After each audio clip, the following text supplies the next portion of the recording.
Hello friends, welcome to dptutorials. In this tutorial, let us learn how to fill all blank cells in a list in Excel. In some cases of data sheets, we may have blank cells like this.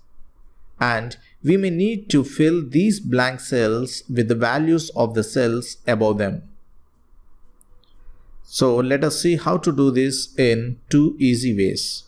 First, let us see how to fill all blank cells using formula.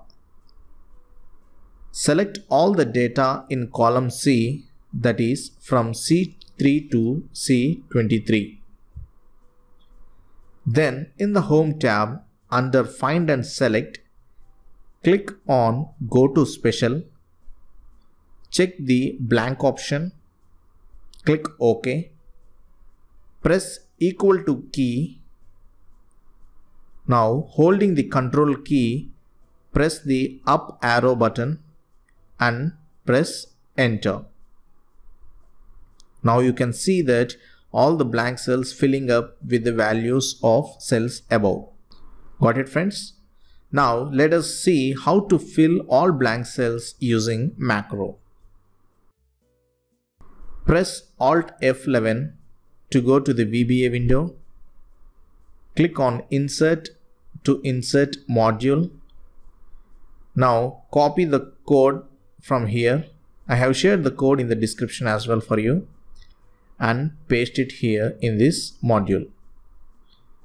Close this VBA window and go back to the Excel sheet. Now similarly select the data along with the blank cells, that is from C3 to C23, and go to View tab from the menu bar, and under Macros click on View Macros and select the macro and press on Run button. It will ask if you want to convert the entries as values or as formula. You can choose as per your requirement. Now you can see that all the blank cells have been replaced with the text that is from the cells above. So friends, in this way you can fill all the blank cells with the values of cells above them with these easy methods. Got it, friends? I hope you have enjoyed this video tutorial. If yes, please do give me a like, share and comment. For further interesting videos, please do subscribe to dptutorials. Thank you friends. Thanks for watching.